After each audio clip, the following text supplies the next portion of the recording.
ओ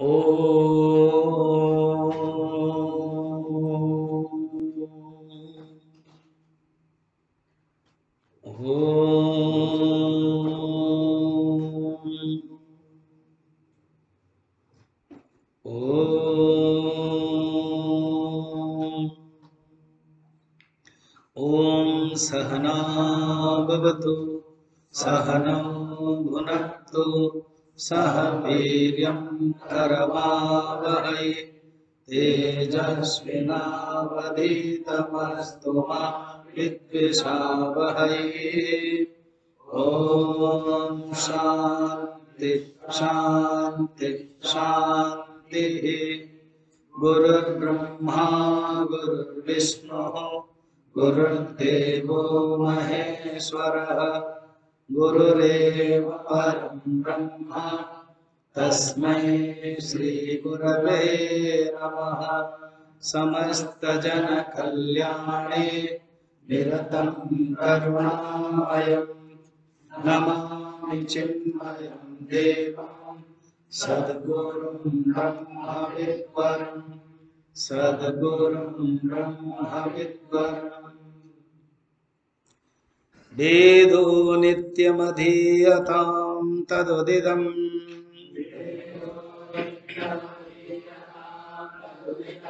कर्मस्वनुष्ठीयताम्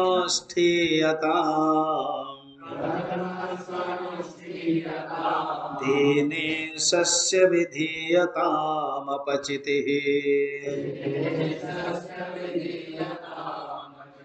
काम्ये मतिस्तज्यताम् आभोगपरिधूयतां भवसुखे दोषोऽनुसन्धीयताम् आत्मेच्छा व्यवसीयतां निजगृह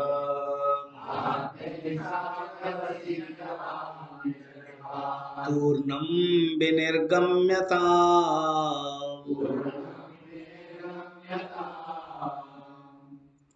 आचार्य शंकर के अनेक प्रकार के जो ग्रंथ हुए हैं, एक है प्रौढ़ ग्रंथ, एक तो देखा जाए तो भाष्य, उसके लिए वो विख्यात हुए।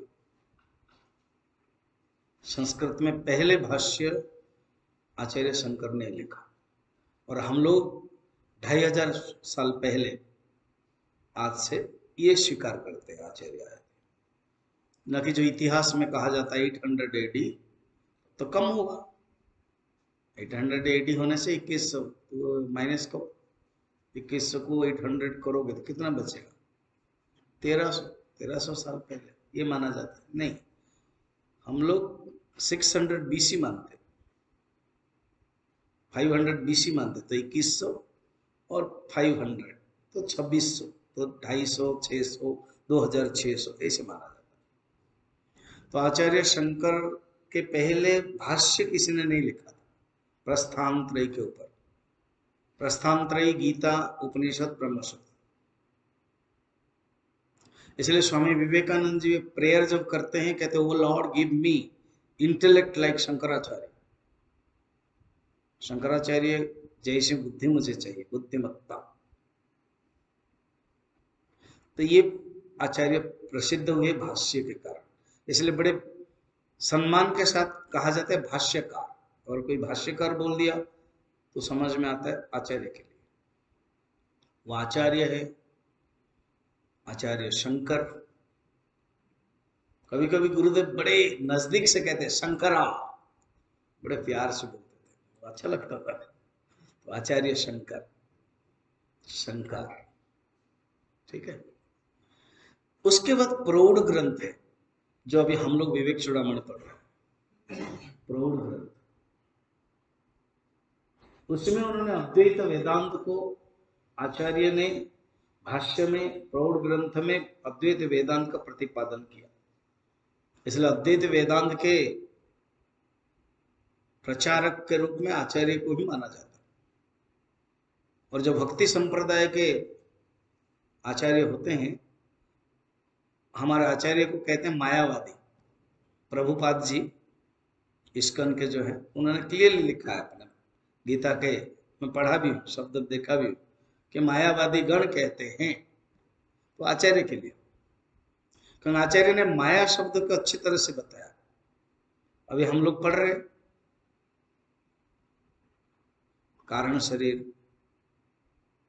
प्रकृति, माया, और भी आगे आएगी, हर ग्रंथ में है, इसलिए उनको मायावादी कहते हैं। जैसे भगवान बुद्धदेव कुछ प्रश्न के उत्तर देते ही नहीं थे, 12-13 प्रश्न पूछो ही मत, सब प्रश्न तो उसी में आते हैं, फिर क्या। आचार्य भगवान बुद्धदेव के कहना है कि तुम ध्यान करो, अपने अहंकार को हटाओ, शून्य है, शून्यवाद। तो आचार्य कहीं भी कुछ भी उत्तर देते हैं तो कह देते थे माया, वासना। उसको ही गुरुदेव ने अपने चार्ट, प्रसिद्ध चार्ट में लाया कि वासना, ओम वासना, body mind intellect, perceiver feeler thinker, OET पढ़ा है ना तुम लोगों ने? शरीर मन बुद्धि, प्रत्यक्ष कर्ता, अनुभव करता और विचारक, फिर विषय, भावना और विचार। वासना VASAN लिखा हुआ, वो हिंदी में वासना, और ओम परमात्मा। तो जो माया है, जो वासना है, अभी हम पढ़ रहे थे, व्यष्टि माया को ही अविद्या कहते हैं और समष्टि प्रकृति को ही माया कहते हैं। तो ये आचार्य की खासियत रहा विचार की दृष्टि से। फिर ग्रंथ है प्रकरण ग्रंथ, प्रौढ़ ग्रंथ नहीं, प्रकरण ग्रंथ है। तत्वबोध, आत्मबोध जो आप लोगों ने पढ़ा है, वो प्रकरण ग्रंथ है। फिर आचार्य के कुछ स्तुति है, जगन्नाथ स्तुति, बद्रिक स्तुति, अन्नपूर्णा स्तोत्रम स्तोत्र है। फिर आचार्य के छोटे छोटे प्रकरण ग्रंथ नहीं बोल सकते, उपदेशात्मक है, उपदेशात्मक है, मगर स्तुति भी है और श्लोक भी है। अब शिव अपराध क्षमापण स्तोत्र है, उसमें सिद्धांत है, उपासना है, मगर स्तुति भी है। क्षंतभ्यो में पराध शिव शिव शिव श्री महादेव शंभो, स्तुति कर। माया पंचकम, साधना पंचकम, मनीषा पंचकम, कौपिनी पंचकम, ये जो कुछ कहा जाता है, उसको प्रकरण ग्रंथ भी नहीं बोलेंगे, स्तुति भी नहीं बोलेंगे, स्तोत्र 5 श्लोक विशिष्ट पंचकम जितना है, वो उपदेशात्मक है। उपदेश सिद्धांत को बड़े सरल में बनाया है। जैसे एक मेडिसिन होता है, बड़े कड़वी है, खाते ही कड़वी हो, और एक है जो बच्चों के लिए देते हैं सिर्फ, अब जो ठंड होता है तो कफ सिरप खाते हैं, उसमें मिठास मिठास लगता है, ले लिया। तो ये जो छोटे छोटे ग्रंथ है वो कफ सिरप जैसा है, सिद्धांत है मगर इसमें सरल है, और इसमें ज्यादा सिद्धांत नहीं है, ज्यादा करने का है, कमांडमेंट से, साधना का क्रम है, उपासना है, कर्मयोग है।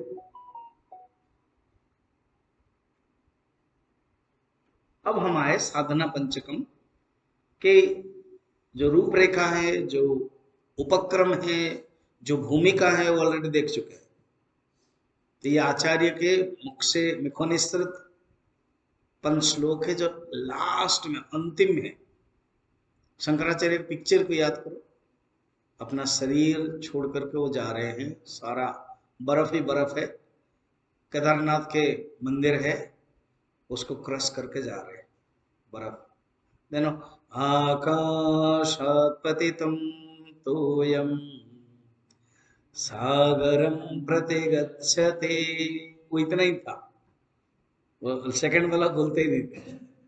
सर्वदेव नमस्कारः केशवम प्रति गच्छति। ये ये पुराणों का श्लोक है, पुराण का। आई थिंक आचार्य को अच्छा लगता होगा, बहुत कहीं कोटेशन दिया है, तो जिन्होंने प्रोड्यूसर बनाया उस श्लोक को दिया, और अच्छा है, सुंदर भाव है। आकाशात् पतितं तोयम सागरम प्रति गच्छति। आकाश से जो गिरा हुआ पानी घूमते घूमते नदी तड़ाक वापी हो करके अल्टीमेटली सागर तक जाता है। किसी भी देवता को पूजा करो, गणेश को करो, शिव जी को करो, किसी भी पूजा करो, सर्वदेव नमस्कार केशवम प्रति गच्छति। उनकी माँ भगवान विष्णु के भक्त थे, माँ ने याद किया। ऐसे तो शंकर दिग्विजय ग्रंथ आदि में वर्णन है, उत्तर काशी में ध्यान कर मैंने क्लास ले रहे थे, वो क्लास नहीं छोड़ते थे।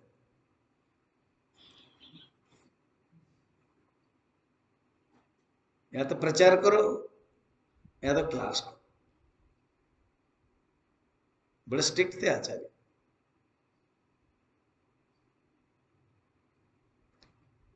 जब वो बाहर गए उस समय आकाश मार्ग में गए, उत्तर काशी से पूरा कल्लड़ी दक्षिण केरल, तो उस समय भी पद्मपादाचार्य सुरेश्वराचार्य सीनियर है, तो सीनियर को कहा कि देखो ग्रुप डिस्कशन करो। इसलिए मैं जीवन ज्योति का ग्रुप डिस्कशन करते हैं ना। फिर मैंने अभी विवेक चूड़ामणि का डिस्कशन करने के लिए कहा, आज किया तुम लोगों ने। क्वेश्चन है रखो, बाद में पूछना। उन्होंने कहा ग्रुप डिस्कशन करो, उन लोगों ने ग्रुप डिस्कशन किया। फिर आपस में झगड़ा नहीं करते थे, याद रखना। क्या सुंदर है ना, सोचते ही अच्छा लगता है, क्योंकि उनका लक्ष्य क्लियर है। और वो लोग सब पता है देवता के अंश है। पद्मपादाचार्य नृसिंह भगवान है, सुरेश्वराचार्य ब्रह्मा का अवतार है, उनकी पत्नी जो भारती सरस्वती के। ऐसे भगवान शंकर खुद शंकराचार्य है,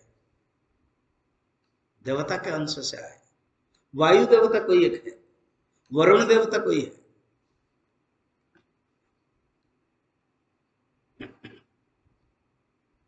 ऐसे आचार्य के मुख से ये छोटा सा ग्रंथ है, अंतिम ग्रंथ है, इसलिए इस ग्रंथ के प्रति एक विशेष स्थान है, विशेष सम्मान है।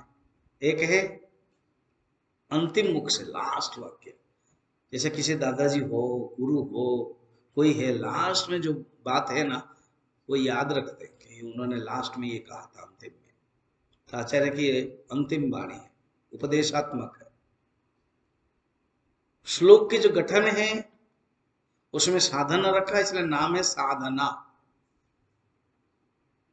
5S है। तुमको कभी 10 मिनट का प्रवचन देना पड़ता है, देना दोगे, कैसे ऑल एंड सडन सब्जेक्ट कहां से लाओगे? तो ये 5S याद रखना, 5S फॉर्मूला। फर्स्ट S है साधक। मैं कौन हूं ना, साधक। अभी क्या है इसको और डिटेल डिस्कशन कर सकते हैं। अभी क्या है, मैं पिता के सामने में पुत्र बनता हूं, मां के सामने में पुत्र बनता हूं, भाई के सामने में भाई बनता हूं, पत्नी के सामने में पति बनता हूं। समझ, वो मेरा, हम लोगों का नहीं है। अच्छा है, वो दूसरों के लिए बोल रहे हैं। तो ये जो रिलेशनशिप है, जो संबंध है, ये संबंध काव्य भाषा में कहते हैं संचारी भाव। संचारी भाव, व्यभिचारी भाव परिवर्तन होता है, मगर एक स्थायी भाव रखना है, वो है मैं साधक हूं। जब पुत्र बनता हूं तब मैं पति नहीं बनता हूं, जब मैं पति बनता हूं तब मैं कुछ भाई नहीं बनता हूं, मगर इन एंड थ्रू मैं पुत्र भी बनता हूं थोड़ी समय के लिए, फिर भी मैं कौन हूं? साधक हूं।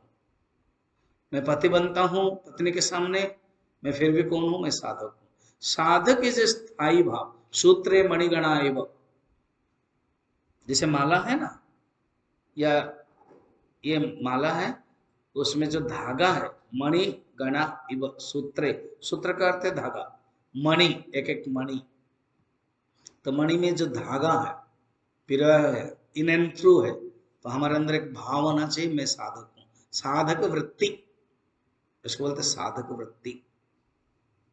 S number 1। साधक तभी हो सकता है जिसके जीवन में साध्य हो, तो सेकंड है साध्य। साध्य माने गोल, साध्य माने लक्ष्य, तभी वो साधक हो सकता है। ठीक है। साधक साध्य को प्राप्त करने के लिए, कहीं कुछ प्राप्त करने के लिए, कहीं तुम जाओगे तो वाहन चाहिए, मैं कुछ बोलूंगा, इंस्ट्रूमेंट चाहिए। तो साधक को साध्य को प्राप्त करने के लिए उसके पास कुछ इंस्ट्रूमेंट है, कहा है ना, भगवान ने दिया है, गुरुदेव के चार्ट में है, बॉडी माइंड इंटेलेक्ट, शरीर मन बुद्धि, वो है साधना। शब्द को ध्यान रखना, साधना, साधना नहीं, साधना में अभी आ रहा, साधना। तृतीय एस, पहला एस क्या है? साधक। द्वितीय एस क्या है? साध्य। Seeker English, sought. थर्ड है इंस्ट्रूमेंट, साधना। ठीक। तो साधक साध्य को प्राप्त करने के लिए साधन को जो व्यवहार करता है, जो क्रिया संपादन करता है, उसका नाम है साधना। इसलिए साधना क्रिया है, साधन एडजेक्टिव है। साधक साध्य को प्राप्त करने के लिए साधन के द्वारा जो क्रिया संपादन करता है, उस क्रिया का नाम है साधना। अभी जैसे उपक्रम षडलिंग अब लिखने वाले हो, डिनर के बाद आना फिर यहाँ तो लिख लेगा, और तुम लोग आज ही, आज का काम आज ही कंप्लीट करो, उसके बाद जाओ, कल कर देंगे। वो है आलस्य, प्रमाद का लक्षण। नो कल, आज ही।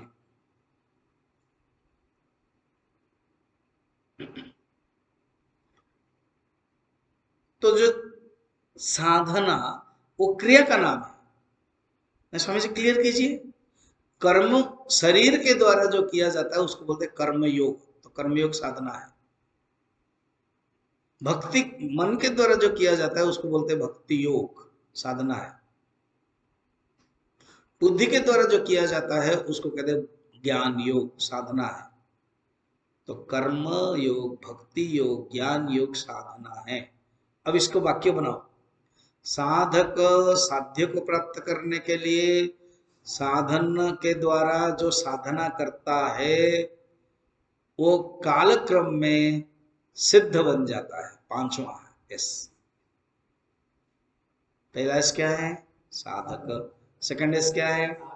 साध्य। थर्ड एस क्या है? साधन। फोर्थ एस क्या है? साधना।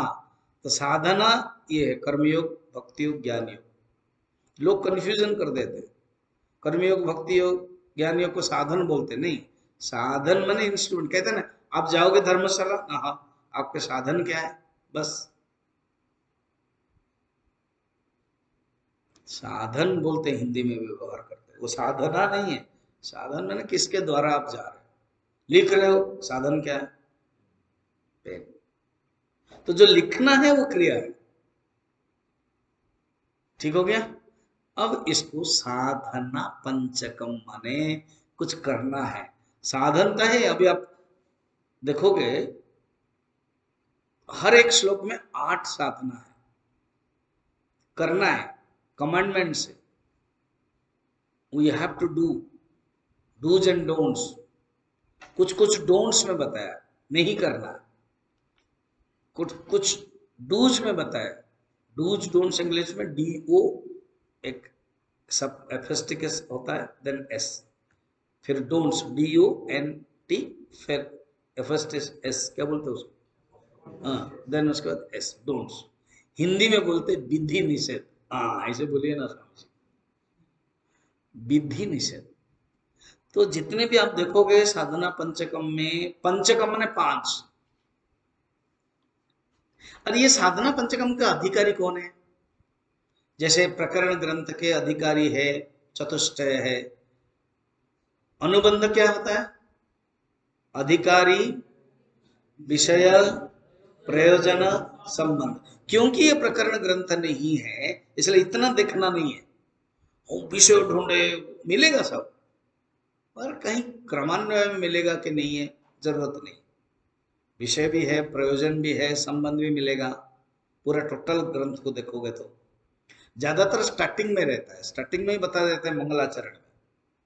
तत्वबोध में देखो, आत्मबोध में देखो, विवेक चूड़ामणि सर्व, जोर से,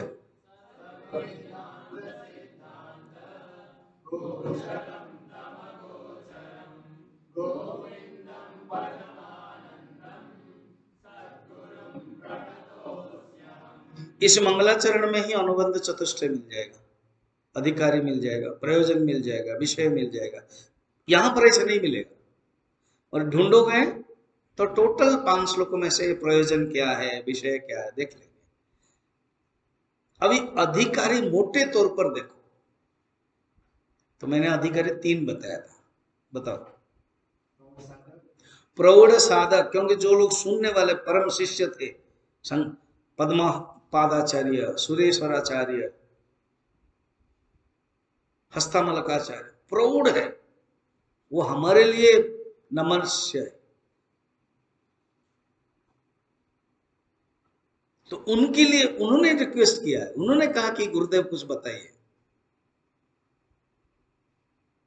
और ये तो 4 का नाम है, भज गोविंद में गुरुदेव ने एक एक नाम लिखा हुआ है, देख लेना। ये श्लोक इन्होंने कहा, वो श्लोक उन्होंने कहा, ऐसे तो सब थे, थोड़े से 4 थे। भज गोविंद का समय में ही 16 थे, 14 थे, 16 थे, है ना। कितना है, चतुर्दश पंचरिका, फिर द्वादश पंचरिका, तो 12 थे। 14 उन्होंने कहा, खुद उनके मुख से निकला, आचार्य के मुख से। फिर द्वादश पंचरिका 12, तो 14 12 कितने हुए, 26, 14 12 26, फिर लास्ट 4 आचार्य ने कहा। और एक घोषा पद है भज गोविंद, तो टोटल 31 है कि नहीं, ऐसा। तो 12 थे उस समय। उसी लास्ट में भी कुछ लोग होंगे, कुछ कुछ अपने आश्रम में व्यस्त रहे होंगे, ऐसे अनेक शिष्य निकले। और आचार्य ऐसे घूमने के लिए नहीं, मजा करेंगे, घूमेंगे, ऐसे बिल्कुल मौका नहीं देते थे, बहुत स्ट्रिक्ट थे। प्रचार करो, साधना करो। तो जितने थे सब प्रौढ़ साधक थे। तुम लोग उपनिषद गंगा देखोगे ना लास्ट में, अब ये जो गणेश पूजा 8 दिन होगा, कुछ कुछ देखोगे तो अभी मुझे विवेक चूड़ामणि प्रवचन में अंतरंग साधना 51 सब्जेक्ट है, बंधन, माया, लास्ट में कृतज्ञता, ग्रेटिट्यूड, गिरी था उनका नाम। उसको समझ में नहीं आता था, पढ़ाई नहीं कर पाते थे। और गुरुदेव के प्रति की भक्ति, पद्मपादाचार्य से सुनते थे, हस्तामलक से सुनते थे। कितने बार सुनोगे, बोले नहीं गुरुदेव के बारे में सुनना चाहता हूँ। क्या भक्ति है। जब भी देखता हूँ ना, मेरे आंखों से आनंद के आंसू भक्ति के आता ही है।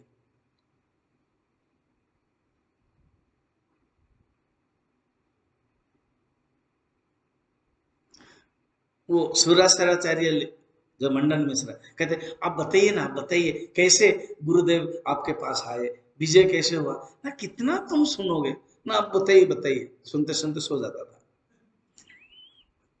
मगर क्या भक्ति है, बड़ा सुंदर एक्टिंग भी बढ़िया, गुरुजी बहुत पसंद करते थे वो,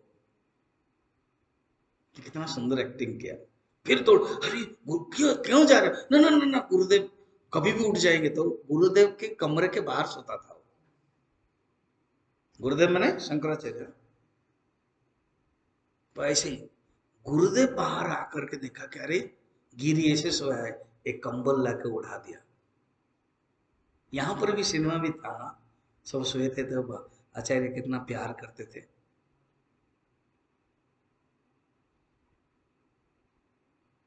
वो हस्तामलक को प्यार कर रहे थे, पद्मा पादाचार्य को प्यार कर रहे थे, उसके माला ऐसा लग गया था तो ऐसे उठा रहे थे, देखा कि नहीं बारीकी से, उसको तो देखना चाहिए ना।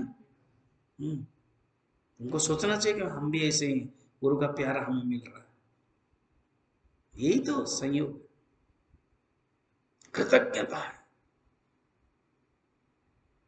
अब क्लास चल रही है, आचार्य शुरू नहीं कर रहे, तो पद्मा पादाचार्य बोल दिए, वो उसकी बुद्धि नहीं है, पढ़ाई नहीं करता वो,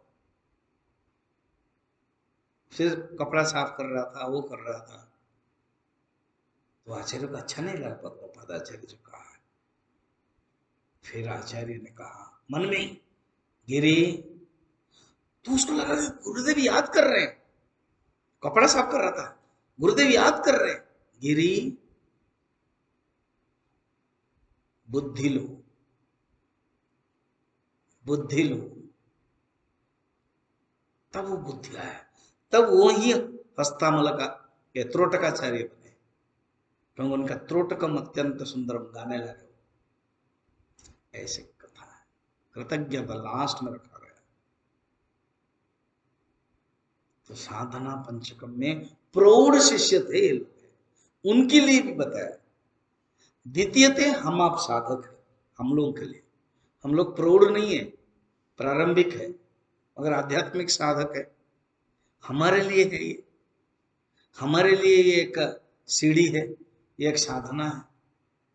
जितने भी आध्यात्मिक जगत के साधक है उनके लिए ये, और एक गृहस्थ लोगों के लिए भी है। इसलिए उन्होंने श्लोक ऐसे लिखा है, ओनली सन्यासी के लिए क्लियरली पता नहीं चलता, एक गृहस्थ साधक भी कर सकते हैं। पहला है वेदो नित्यम अधीयता, कल हम लोगों ने वेद के बारे में वो देखा था कि वेद को नित्य अध्ययन करो।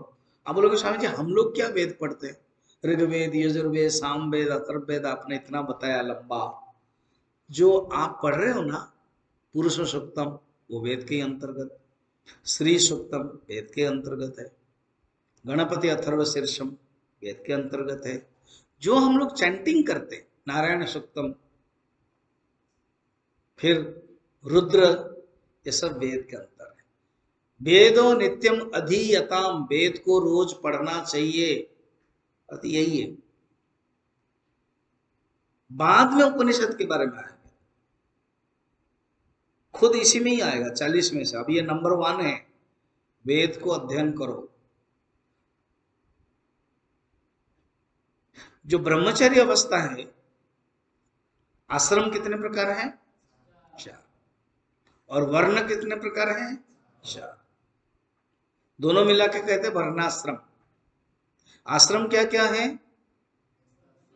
ब्रह्मचर्य, गृहस्थ, वानप्रस्थ, सन्यास, और वर्ण क्या है, ब्राह्मण, क्षत्रिय, वैश्य, शूद्र। अपने गुणों को अनुपात से बनाया गया है वर्ण व्यवस्था, समाज के रहन सहन के व्यवस्था की दृष्टि से बनाया गया है आश्रम। समझ में, अपने गुणों के, गुणकर्म विभागय चातुर्वर्ण्यम मया सृष्टम, चातुर्वर्ण्यम मया सृष्टम गुणकर्म विभागय, खुद भगवान कृष्ण चतुर्थ अध्याय में कहते हैं। अपने गुण अपनी साधना के लिए वर्ण और समाज में एक विधिवत नियम है। ये नहीं कि हम अपने उच्छृंखल में जीवन जिए, नहीं। इसलिए ब्रह्मचर्य, गुरु जी बड़ा सुंदर इंग्लिश में कहते हैं, समझ में आ जाएगा। ब्रह्मचर्य क्या है? स्टूडेंट लाइफ, 1 से 25 साल तक, एज ऑफ लर्निंग। क्या है? लर्निंग, जो हम लोग कर रहे हैं, इसलिए हम लोगों को ब्रह्मचारी कहा जाता है, एज ऑफ लर्निंग। फिर उसके बाद गृहस्थ होने के बाद किसके किसके मन में है, हम तो 2 साल कोर्स कर, दूसरे को दिखाओ ना, अपने आप को सोचो, गृहस्थ चले जाएंगे। तो एज ऑफ अर्निंग, सेकंड है एज ऑफ अर्निंग, 25 से 50। फिर वानप्रस्थ है एज ऑफ टर्निंग, टर्निंग है, टर्न होना है, इसलिए हिंदी में बहुत सुंदर है, 51, 52, 53, 54, इसका अर्थ वन में जाओ, 50 होने के बाद वन, 51, देखो ना, वन है, वन में जाओ। भागवत में, पुराणों में, रामचरितमानस में वृद्ध हो जाते थे तो वो वन में आते थे, वानप्रस्थ, वानप्रस्थ, वन में प्रस्थान करना, इसलिए वानप्रस्थ, प्रस्थानम। 50 से 75 साल तक एक एक जस्ट एक बनाया गया है कालक्रम, विभाजन, काल विभाजन। फिर 75 से 100, कि शरदगम शतम शरदगम जीवेम, ईशावास्य उपनिषद, वेद में वर्णन है, 100 साल हम जिए, 100 शरद देखें। इसलिए सन्यास 2 अर्थ होता है, एज ऑफ बर्निंग, पहला वाला क्या था? अर्निंग, सेकंड वाला लर्निंग, अर्निंग, एंड थर्ड वाला टर्निंग, और ये क्या है? बर्निंग, बर्न करना है, इसलिए सन्यास। अग्नि, जलाना है कामना वासनाओं को। और एक कोई कोई कह देता है रिटर्निंग, कहां से आए थे हम? जहां से आए वहीं जाना है, सन्यास के माध्यम से returning, but best is burning. ये है वर्ण आश्रम। तो साधना पंचकम में वेदो नित्यम अधीयताम, वेद तो ब्रह्मचारी के समय में वेद अध्ययन करना है। फिर धीरे धीरे बढ़ते हैं, जब सन्यास अर्थात त्याग होता है, उपनिषद पढ़ते हैं। इसलिए वेद अध्ययन में उपनिषद को नहीं लाना है, उपनिषद के लिए है आगे, आगे वेदांत वाक्य, कहते हैं वेदांत वाक्य को चिंतन करना है, ऑलरेडी है। इसलिए इसको ओनली वेद पाठ, जो पाठ करते हैं, देखो हमारे कोर्स में भी ऐसा होता है, पहले केवल चैंटिंग सीखते हैं, उस समय ना बड़ा कंफ्यूजन होता है, इसका अर्थ नहीं समझते हैं, फिर सिखाते हो मजा नहीं आता है। कोई कोई ना वेदांत सुनने के लिए, फिलोसफी शुरू करने के लिए वो हमको पढ़ाते हैं, वो ब्लैकबोर्ड में उद्दत्त अनुदत्त स्वरित वो आता नहीं है, फिर उच्चारण नहीं आता, इंटरेस्ट नहीं लगता है, पर ये जरूरी है, क्योंकि वेद नित्यम अधीयताम, इसमें ओनली पाठ है। फिर पाठ तो वेद के अलग अलग, घन पाठ, जटा पाठ, सब अलग अलग है। शुक्ल यजुर्वेद पाठ अलग है, कृष्ण यजुर्वेद पाठ अलग है। हमारे चिन्मय मिशन में हम लोग कृष्ण यजुर्वेद के शैली से पढ़ते हैं। बनारस काशी आदि में जो हमारा पंडित था ना नरेश, उसकी शैली अलग है, पुरुषोत्तम में ओम सहस्राख पुरखा बोलते थे, है ना, हम जानते हैं।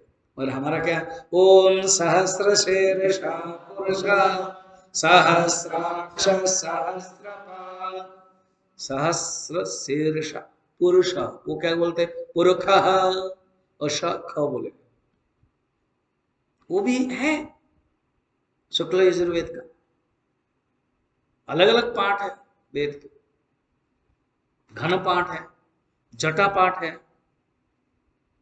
ये सब आ जाता है। भेदो नित्यम अधीयताम तदुदितम कर्मस्वनुष्ठीयताम। फिर वेद में कर्म बताया गया। कितने कर्म हैं? एक आदमी बोलो, भुवन बोलो, क्या क्या कर्म है? रेडी नहीं हो? पंकज बोलो, नित्य कर्म, नैमित्तिक, निमित्त कर्म बंद बोलो, नैमित्तिक कर्म,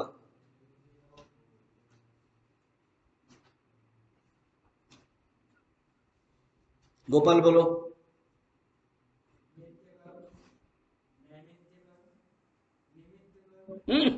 नैमित्तिक निमित्त सेम है।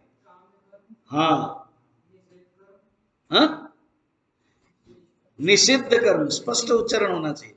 निषिद्ध कर्म, चार हो गया। प्रायश्चित कर्म, उपासना कर्म, ठीक। वेदो नित्यमधीयताम तदुदिदम कर्म सनुष्ठीयताम, तदुदिदम कर्म सनुष्ठीयताम। उस वेद में जो कर्म बताया गया, नित्य कर्म, नैमित्तिक कर्म, उपासना कर्म, वो करना चाहिए। तेने सस्य विधीयताम, उस कर्म के द्वारा, तेना, तेना उस कर्म के द्वारा, ईशस्य, ईश को, परमात्मा को, ईश्वर को समर्पण करके करना। श्रीमद् भगवत गीता के अनेक वाक्य है। भगवान खुद कहेंगे अपने मुख से, कर्म को समर्पण करो, समर्पण करो, समर्पण करो। तानि सर्वाणि सन्यस्य, अनेक श्लोक है। इसलिए विनोबा गंगाधर तिलक उन्होंने कहा कि गीता तो कर्मयोग के लिए ही है। आचार्य शंकर ने ज्ञान योग का प्रतिपादन किया, मगर विनोबा भावे एंड गंगाधर तिलक उन्होंने कर्मयोग का ही प्रतिपादन किया। तेने सस्य विधीयतम अपचितिः काम्ये मतिस्तज्यता। काम्य जो कामना है, जो काम्य कर्म है, उसको त्याग करो। जो इच्छा है, डिजायर प्रॉम्प्टेड एक्शन, गुरुदेव बोलते हैं, डिजायर प्रॉम्प्टेड एक्शन। स्वार्थ केंद्रित कर्म, self desired action, desire prompted action, कामना युक्त कर्म त्याग करो। 4 तक हो गया। हर एक श्लोक में 8 साधना, 8 अंग, 8 सोपान, 8 स्पोक के रूप में देखेंगे। कल इतना तक गए थे, मैं यहाँ बताया, आगे देखते हैं। पापोघ परिधूयता, पापोघ परिधूयता, देखो कहाँ रुकना है वो जानना चाहिए। कितने में नंबर है? ये 5 नंबर है, इतना ही है। पापोघ परिधूयता अर्थात जो जीवन में पाप, देखो जो पाप शब्द है ना, पाप और पुण्य, ये दोनों कर्म के लिए भी व्यवहार होता है, फल के लिए भी व्यवहार होता है।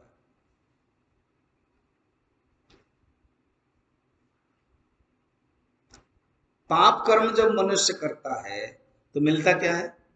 पाप फल। पुण्य कर्म जब मनुष्य करता है मिलता क्या है? पुण्य फल। पुण्य के कारण भोग मिलता है, सुख भोग। पाप के कारण भी भोग मिलता है, दुख भोग। तो पापोघ परिधूयताम, यहां पर क्या है? पाप कर्म के दृष्टि से, भोग के दृष्टि से नहीं। पाप कर्म को धोना है, धो दो, करो मत। पाप कर्म कैसे धोएंगे? उसका एंटीडोट क्या है? ना एंटीडोट है अच्छा कर्म। ये सकाम, अभी 3 कैटेगरी समझ लो गीता में। कर्म, अकर्म, विकर्म, ये 3 शब्द आएगा। कर्मणो ह्यपि बोधव्यम, विकर्मणस् अकर्मणश्च बोधव्यम, विकर्मणश्च बोधव्यम गहना कर्मणो गतिः। भगवान कहते हैं कर्म क्या है, अकर्म क्या है, विकर्म क्या है, इसको जानो। इसी प्रकार एक है सकाम कर्म और एक है कर्म और एक है कर्मयोग, इतना समझ लो आज 5 नंबर के कनेक्ट। सकाम कर्म है जो कर्म के साथ कामना है, और कर्म के साथ 3 डीमेरिट्स है, 3 दोष है, 3 नेगेटिव है। क्या है? एक है कर्ता, सकाम कर्म इजिकल टू नंबर 1 कर्ता है, मैं करता हूं, कर्म करता हूं। नंबर 2 कर्म के प्रति आसक्ति है, कर्मासक्ति। इंग्लिश में बोला जाता है doership, attachment with action and desires for fruit, फलासक्ति 3 नंबर। पहला वाला क्या है? कर्ता भाव। तो सकाम कर्म में कर्म अपने आप में कोई खराब नहीं है, जो मिडिल में मैंने रखा कर्म, कर्म में ये 3 आ जाता है अपने वासना के कारण। कर्म अपने आप में जड़ है। उपदेश सार में क्या पढ़ा है?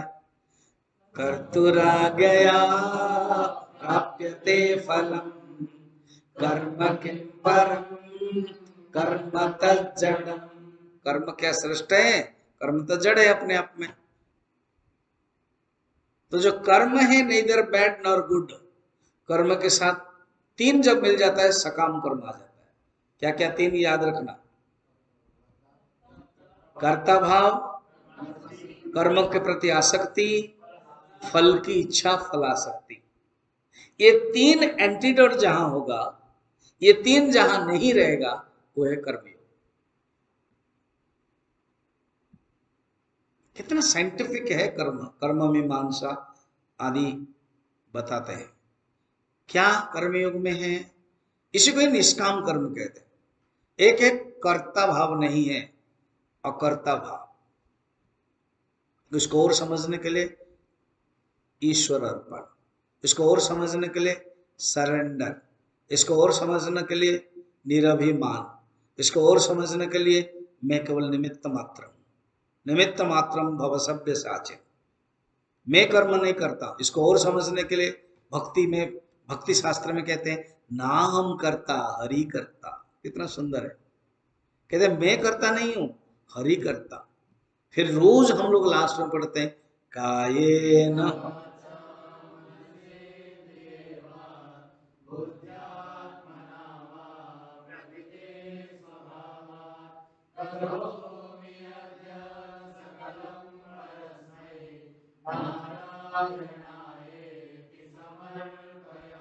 यही कर्मयोग है। मैं कर्म नहीं करता हूं, मैं आपको अर्पण करता हूं, समर्पण करता हूं। और सेकंड क्या पॉइंट था सकाम कर्म में? कर्म के प्रति आसक्ति है, तभी डिटैचमेंट है, कोई आसक्ति नहीं, निरासक्त भावना। लिखो निरासक्ति भावना। कर्मयोग में, सकाम कर्म में क्या था? 3 दोष था, और निष्काम कर्म में क्या है? 3 गुण है, और इसका एंटीडोट से ही दूर हो सकता। पाप होगा परिधूयता। कैसे करोगे पाप दूर करोगे? कामना ही पाप, desire is sin, doership is the sin, desire for fruit is sin. How you will eliminate, कैसे आप दूर करोगे? तो कहते हैं ये मेथड से। कर्ता भाव नहीं है, समर्पण भाव, फिर निरासक्त भाव, और फल की इच्छा नहीं है, फल की आशा नहीं है। फल की आशा त्याग दे, बोलते ना एक भजन में, दूजा आशा तोड़ दे, जाही विधि राखे राम ताही विधि रही। ये है कर्म। फिर कल देखेगा। ओम पूर्णमदः